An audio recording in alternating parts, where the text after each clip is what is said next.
Chemical half সাগর না, জমির উচিত মূল্য দিলে ফ্যাক্টরি হবে। মানে আমার বহুত জমি পড়ে আছে, সে অযোগ্য একদম, তাতে শুয়ার থাকে আর শিয়াল থাকে। নরেন্দ্র মোদী এসেছিল, ও তো কোনো শিল্পের নিয়ে কিছু সিঙ্গুরে বলেনি। সিঙ্গুরে পরিবর্তন কেউ করতে পারেনি। কি কেমিক্যাল হবে জানি না, টাটা রাখবে কি? টাটাকে হারিয়ে এখন আমরা ক্ষতির মুখেই আছি বলতে হবে। 2006 সালে বাম আমলে সিঙ্গুরের জমি অধিগ্রহণকে কেন্দ্র করে উত্তাল হয়েছিল বঙ্গের রাজনীতি। তারপর 34 বছরের বাম আমলের পতন এবং তারপর 2011 সালে তৃণমূল সরকারের গঠন। এবং এখন এই মুহূর্তে দুর্গাপুর এক্সপ্রেস থেকে যদি পিছনের ছবিটা দেখতে পান, সেই ছবিটা দেখতে পাবেন যে এখনও কিন্তু সিঙ্গুরের সেই পরিত্যক্ত জমি সেই অবস্থাতেই পড়ে রয়েছে, যেখানে টাটা মোটরস যে ছোট ন্যানো কারখানা তৈরি করার জন্য জমি অধিগ্রহণ করা হয়েছিল। এবং এই জমি প্রায় 2006-এর পর থেকে এখনো পর্যন্ত কিন্তু সেই একই অবস্থাতে পড়ে রয়েছে। পালা বদল হচ্ছে, বাংলায় বিজেপি সরকার এসেছে। মুখ্যমন্ত্রী শুভেন্দু অধিকারী তিনি কিন্তু বলেছিলেন যে বাংলায় টাটাকে ফিরিয়ে আনা হবে, এবং এরপর দেখা গেল বিজেপির রাজ্য সভাপতি শ্রমিক ভট্টাচার্য তিনি একটি প্রস্তাব মুখ্যমন্ত্রী শুভেন্দু অধিকারীর কাছে দিয়েছেন যে সিঙ্গুরে কেমিক্যাল হাব করা যায় কিনা। এই নিয়েই আজ আমরা সিঙ্গুরবাসীর সাথে কথা বলবো, তারা এই প্রস্তাবটিকে ঠিক কিভাবে দেখছেন।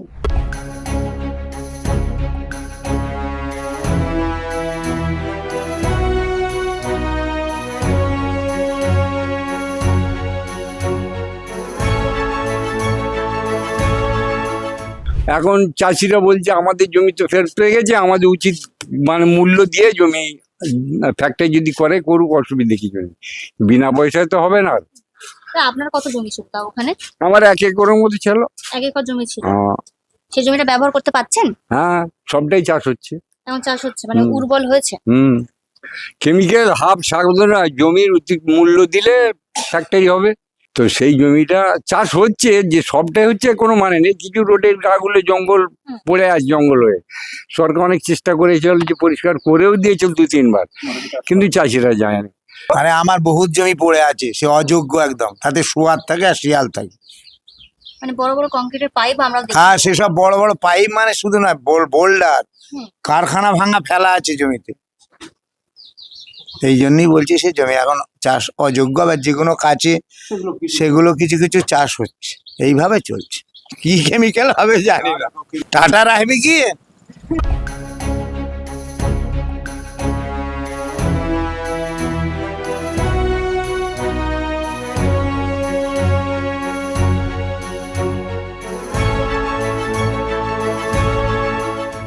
আমাদের যৌথ জমি 2-2.5 বিঘার মতো আছে। সেই জমিটা এখন ফেরতও পেয়েছেন? ফেরত পেয়েছি, কিন্তু চাষযোগ্য কিছু হয়নি। মানে 1 কাটাও মতো চাষযোগ্য হয়নি? না না না, এখানে চাষ হবে না। মানে আগে যে জমির পজিশন ছিল, সেই জমি ফেরত সেইভাবে করে দিতে পারবে না। চাষের যে একটা উপযুক্ত একটা জমিতে আগে যেটা ছিল সেটা তো সব নষ্ট হয়ে গেছে। সেইভাবে তৈরি করা যাবে না জমিগুলোকে, মানে চাষযোগ্য করা যাবে না যে সরকারি আসুক। তা শিল্পটাই ঠিক হবে। কিছু কিছু জমি চাষযোগ্য হয়েছে, কিন্তু বেশিরভাগ জমি পড়ে আছে, তার জন্য সেই জমিগুলো নষ্ট হয়ে যাচ্ছে, চাষযোগ্য জমিগুলো নষ্ট হয়ে যাচ্ছে। নরেন্দ্র মোদী এসেছিল, ও তো কোনো শিল্পের নিয়ে কিছু সিঙ্গুরে বলেনি। শ্রমিক ভট্টাচার্য তো বলেছে যেখানে কিছু হবে, তবে এখানে বর্তমান যে সরকার তারা বলছে এখানে কিছু হবে, যে সিঙ্গুরে কিছু হবে। এই সিঙ্গুরে টাটার মাঠে হবে কি সিঙ্গুরে অন্য জায়গায় হবে, সে কিছু উল্লেখ করে বলছে না। টাটার কাছে 99 বছরের লিজ নাকি দেওয়া আছে, নাকি এসব ব্যাপারটা আছে। সেই সব যদি সরকার যদি উদ্ধার করে যদি কিছু করে ভালোই হবে। এখানকার চাষিদের সাথেও ওই চাষিরাও দোষ ছিল না, চাষিদের সাথে ঠিক মতো না বসে বর্তমান মানে তখনকার সরকার, মানে সিপিএম সরকার চাষিদের সাথে না কোনো কিছু আলোচনা না করি জমি ঘিরে নিয়ে করতে চেয়েছিল। কিন্তু তার আগে যদি জমি চাষিদের সাথে আলোচনা করে যদি বসে করতে পারতে, তাহলে হয়তো এতটা আন্দোলন হতো না। এখানে শিল্প হলে, যে কোনো শিল্প হলে ভালো, বড় শিল্প হলে ভালো হয়। এতখানি এরিয়াতে বড় শিল্প বা অনুসারী শিল্প যদি আসে, মানে বিশাল এরিয়া, 1000 একর জমি প্রায়। এবার এখানে বড় শিল্প হলেই ভালো হয়। ছোটোখাটো শিল্প থেকে বড়ো শিল্প এলেই হয়। যে এই 300-400 লোক খাটবে, খাটবে, সেসব শিল্পে এসে লাভ হবে না। একটা বড়ো শিল্প এলে এখানে ভালো হয়, কারণ এতখানি এরিয়া নিয়ে যদি যতটুকু যাদের চাষযোগ্য, যেগুলো চাষযোগ্য সেগুলো যদি ছেড়ে দিয়ে যেগুলো যে যতখানি এরিয়া আছে ততগুলো নিয়ে যদি করতে পারে, তারপরে আস্তে আস্তে চাষিরা নিজেরা যেটা ভালো বুঝে দিয়ে দেবো বাদবাকি জমিটা। যেমন হিমাদ্রি কেমিক্যালে আগে কয়েক বিঘে জমি নিয়ে বসেছিল, তারপরে আস্তে আস্তে এখন বিশাল এরিয়া করে ফেলেছে, চাষিরা এখন জমি দিয়ে দিচ্ছে। সেরকম এরা একটা বড় শিল্প নিয়ে এসে যদি বসাতে পারে বা অনুসারী শিল্পের জন্য তারা আদার্স যে জমিগুলো যদি কিনে নিয়ে চাষিরা তখন দিয়ে দেবে, চাষিরা ইচ্ছা স্বরূপ দিয়ে দেবে। চাষে ততটা এখন লাভপত্র নেই। সিঙ্গুরের জমিতে এখনো পড়ে রয়েছে টাটা মোটরসের ন্যানো তৈরির কারখানার জন্য যে বড় বড় কংক্রিটের পাইপ নিয়ে আসা হয়েছিল, সেই বড় বড় পাইপ কিন্তু এখনো সিঙ্গুরের জমিতে পড়ে রয়েছে। সিঙ্গুরে পরিবর্তন কেউ করতে পারেনি।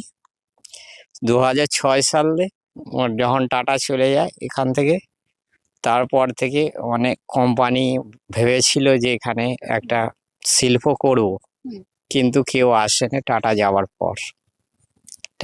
পর এখানকার লোক কি খাবে, কি করবে, এখানে কোনো মানে নেই আর কি। এখানকার মানে কোনো একটা ভবিষ্যৎ যে কিছু করে খাবে, চাষের জমিগুলো রেডি করে দিয়েও যে সুপ্রিম কোর্টের রায় যে ফেরত দেওয়া হয়েছে, যে বড় বড় মিনি বসছে যে কিছু একটা জলের ব্যবস্থা করে দেবে, সেটাও করেনি সরকার। আর এখানকার লোককে 4 টাকা 2000 টাকা কিছু কিছু লোক সামথিং যারা জমিতে কাজ করে খেত, তাদেরকে সামথিং টাকা দিয়ে কি তাদের সংসার চলবে? চলবে না। এখানে একটা কারখানা হলে মানুষ কর্মসংস্থান পাবে, কর্মসংস্থান পেলে তার রোজগার রুটিটা করতে পারবে। এখন তাহলে কিভাবে চলে? যে সমস্ত কৃষকদের জমি ছিল, হ্যাঁ, যেসব কৃষকদের জমি ছিল তারা ওই যা করে গরু ছাগল এটা ওটা পালন করছে, কিছু চাষবাস করছে, কিছু বাইরে কাজে যাচ্ছে। আপনারও জমি ছিল? হ্যাঁ, আমার জমি ছিল। যখন জমি খুব বুদ্ধদেব ভট্টাচার্য যখন জবরদস্তি জমি নেওয়া হচ্ছিল, এটা বিপক্ষেই থাকতে হয়েছে। কেন, আমার জমিটা পূর্বপুরুষ ধরে করে আসছে, ওই জমির ওপরেই আমার বেচা কেনা করে কোনো মেয়ের বিয়ে দেওয়াই হোক, যাই হোক করে খাচ্ছিল এখানকার লোক। ডুবো জমি হোক যাই হোক করে খাচ্ছিল। কিন্তু সেই জমিটা যদি জবরদস্তি আপনি কোনো একটা নিলেন না, পুলিশ দিয়ে যখন ঘেরা করা হচ্ছে, তখন কেন নিলেন আপনি আমাদের সাথে আলোচনা করে বসে, এই কথাটা বারবার হয়েছে যে আলোচনা করে নেওয়া হোক জমি, সেটা নেওয়া হয়নি। জবরদস্তি নেওয়ার ফলে আন্দোলনটা শুরু হয়েছিল। টাটাকে হারিয়ে এখন আমরা ক্ষতির মুখেই আছি বলতে হবে। আমাদের 5 বিঘা জমি ছিল, যে জমিটা পুরোটাই অধিগৃহীত হয়েছিল। এখন কি অবস্থা সেই জমিটা? দেখুন, এখন আমরা দেখতে পাচ্ছি যে আমার যে জমিটা, সেখানে মোটামুটি আমি 2 বিঘা মতো চাষ করছি, বাকি 3 বিঘা জমি চাষযোগ্য হয়নি। এখানে যে 1000 একর যে জমি অধিগ্রহণ করা হয়েছিল, তার মধ্যে 300 একর মতো চাষযোগ্য হয়েছে 5টা মৌজায়। তার মধ্যে বেড়াবেড়ি মৌজা, খাসুবেড়ি মৌজা, গোপালনগর মৌজা, সিঙ্গেরবেড়ি এবং বাজিমেলিয়া মৌজা। এখানে 30% জমি চাষযোগ্য হয়েছে, বাকি 70% জমি কিন্তু চাষযোগ্য হয়নি। তৎকালীন মুখ্যমন্ত্রী যে টাকা দিয়েছিলেন, সেই পরিমাণ টাকায় কিন্তু এখানে চাষযোগ্য হয়ে যাওয়া উচিত ছিল, কিন্তু কোনো এক অজ্ঞাত কারণে সেটা কিন্তু হয়নি। তাই তিনি যে এখানে একবারও আসেননি এটা তো ঠিক নয়, কিন্তু উনি অন্যর চোখ দিয়ে দেখেছিলেন। এখানকার বিধায়ক বেচারাম মান্না আন্দোলনেরও একটা সময় তিনি আমাদের সঙ্গে ছিলেন, তার চোখ দিয়ে দেখেছিল। তাই আমরা বারবার কমিটি একটা করে, সিঙ্গুর বন্দা জমি পুনর্ব্যবহার কমিটি করে তাকে জানাতে চেয়েছিলাম যে না, মাননীয় বিধায়ক যিনি যেটা বলছেন সেটা সর্বৈব মিথ্যা। এখানে জমি কিন্তু 700 একর এখনো চাষযোগ্য করা যায়নি।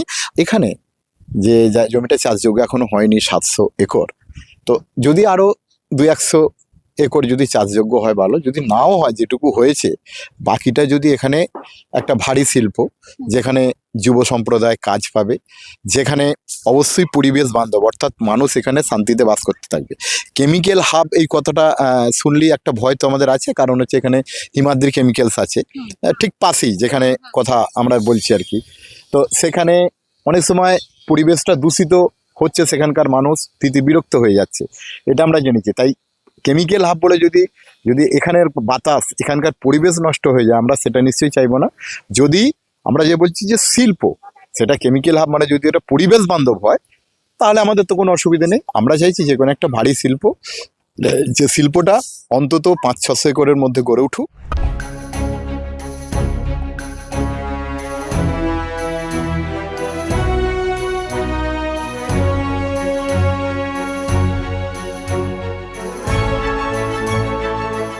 কথায় আছে আশায় বাঁচে চাষা, ঠিক তেমনই অবস্থা এই সিঙ্গুরবাসীর। ভোট আসে ভোট যায়, শাসক পাল্টায় সরকার পাল্টায়, তবে সিঙ্গুরবাসীর অবস্থা একই রকম রয়েছে। তবে তারা এখনো আশায় বুক বাঁধছেন যে পালা বদল হয়েছে বাংলায়, বিজেপি সরকারের আমলে হয়তো তাদের যে আশা অর্থাৎ শিল্প বা কর্মক্ষেত্র সেই নিয়ে কিন্তু তারা এখনো আশায় বুক বাঁধছেন। তারা আশা রাখছেন নতুন সরকার তাদের দিকটাও দেখবেন। এই যে জমি যা এখনো পরিত্যক্ত অবস্থায় পড়ে রয়েছে সেই জমি পরবর্তীতে চাষযোগ্য না হলেও শিল্পের দিকেও নজর দেবেন নতুন সরকার। এখন সেটাই দেখার যে নতুন সরকার এই সিঙ্গুরে ঠিক কি ব্যবস্থা নেন। ক্যামেরায় শুভমের সঙ্গে প্রিয়াঙ্কা পাত্রের report, the wall news, Singur.